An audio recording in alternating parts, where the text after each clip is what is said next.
आज की इस वीडियो में हम बात करेंगे कुछ ऐसे फूड्स की जो कि अगर आप अपनी डाइट में ऐड करते हैं तो आपकी डायबिटीज या तो कंट्रोल हो जाएगी या बिल्कुल खत्म हो जाएगी।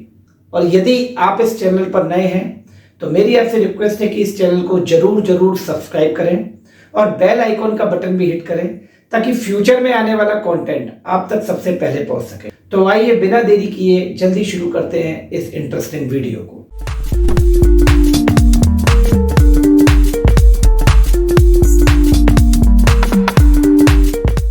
डायबिटीज को यदि कंट्रोल करना है तो दवाई से ज्यादा आपको एक अच्छी हेल्दी डाइट की जरूरत है।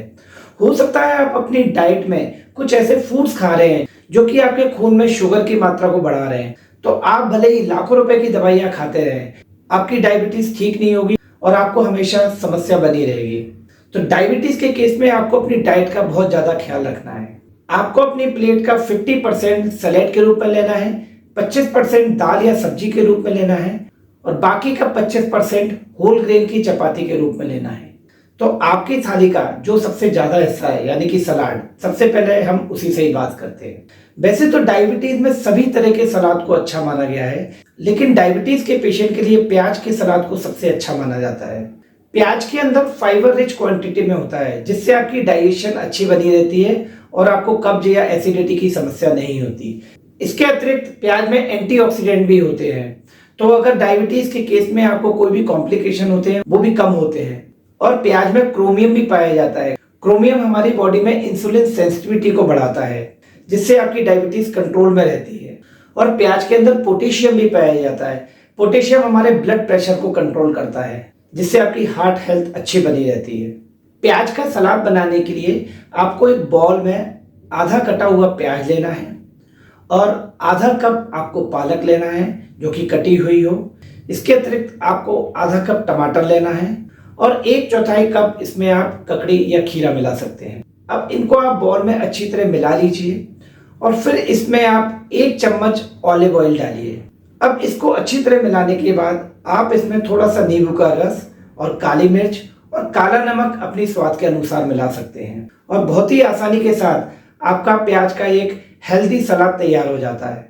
आप अपने हर मील के साथ ये प्याज का सलाद जरूर लें और ध्यान रहे कि आपका खाना आपके सलाद के साथ ही शुरू होना चाहिए। आइए अब हम दूसरे 25% की बात करते हैं जिसमें दाल या सब्जियां लेनी है। सब्जियों के बारे में हम ऑलरेडी अपने एपिसोड 2 में डिस्कस कर चुके हैं। यहाँ पर हम दाल के बारे में बात करेंगे। तो वे कौन सी दालें हैं जो डायबिटीज के पेशेंट के लिए बहुत अच्छी है। इसमें नंबर 1 पर आती है चने की दाल। चने की दाल का ग्लाइसेमिक इंडेक्स बहुत कम होता है जो कि सिर्फ 8 के आसपास होता है। इसके अलावा इसमें प्रोटीन भी होता है। बहुत कम ग्लाइसेमिक इंडेक्स होने के कारण ये डायबिटीज के मरीजों के लिए बहुत ज्यादा फायदेमंद दाल है। आप इसको उबालकर इसमें दालचीनी, हल्दी और दूसरे अन्य मसालों के साथ खाएं तो ये बहुत ज्यादा फायदेमंद है। नंबर 2 पर आता है किडनी बीन्स यानी कि राजमा। राजमे में प्रोटीन की मात्रा भी काफी होती है। इसके अलावा इसमें फाइबर की क्वांटिटी भी होती है और इसका भी ग्लाइसेमिक इंडेक्स 19 होता है जो कि कम होता है और ये भी डायबिटीज के पेशेंट में फायदेमंद होती है। बट आपको ध्यान रखना है कि आपको राजमा पहले पानी में भिगो कर रखना है, उसके बाद ही इसको बनाना है, क्योंकि अगर ये कच्चा रह जाता है तो आपको ये डाइजेशन में प्रॉब्लम कर सकता है। नंबर 3 पर आती है मूंग की दाल। मूंग की दाल 2 तरह से होती है, छिलके वाली जिसे हरी मूंग की दाल बोलते हैं और येलो दाल जिसमें छिलका नहीं होता। हालांकि ये दोनों ही दालें अच्छी हैं, लेकिन छिलके वाली मूंग की दाल में कंपैरेटिवली फाइबर ज्यादा होता है, इसलिए ये डायबिटीज पेशेंट के लिए ज्यादा अच्छी होती है। इसका भी ग्लाइसेमिक इंडेक्स 30 के आसपास होता है। तो जिन प्रेग्नेंट लेडी को अगर डायबिटीज की प्रॉब्लम है उनके लिए हरी मूंग की दाल बहुत अच्छा ऑप्शन है। इसके अलावा दिल के मरीजों के लिए भी मूंग की दाल बहुत अच्छा ऑप्शन है। आप इसे वीक में 2 से 3 बार खाइए तो इससे आपकी डायबिटीज कंट्रोल में रहती है। नंबर 4 पे आती है मसूर की दाल। मसूर की दाल का भी ग्लाइसेमिक इंडेक्स 25 होता है जो कि कम होता है और ये भी डायबिटीज पेशेंट के लिए एक अच्छी दाल मानी गई है। तो आप अपना टेस्ट चेंज करने के लिए मसूर की दाल भी अपने ऑप्शन में रख सकते हैं। नंबर 5 पे आता है चिकपी यानी कि चने। चने 2 प्रकार के होते हैं, एक तो काबुली चने और देसी चने। देसी चने कंपैरेटिवली थोड़े ज्यादा फायदेमंद माने गए हैं। चिकपी में भी प्रोटीन और फाइबर की क्वांटिटी बहुत अच्छी होती है और एक और खास बात है कि ये धीमे धीमे डाइजेस्ट होते हैं जिससे कि खून में ग्लूकोज जाने की संभावना बहुत कम हो जाती है और ये भी डायबिटीज के पेशेंट में बहुत ज्यादा फायदेमंद माने गए हैं। चिकपी का ग्लाइसेमिक इंडेक्स भी 30 के आसपास होता है, तो ये भी टेस्ट चेंज करने के लिए आप अपनी डाइट में ले सकते हैं।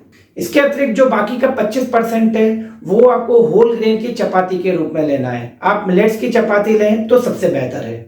तो मुझे उम्मीद है कि आप इस वीडियो में समझ गए होंगे कि आपको अपनी थाली में किस प्रकार की डाइट लेनी है।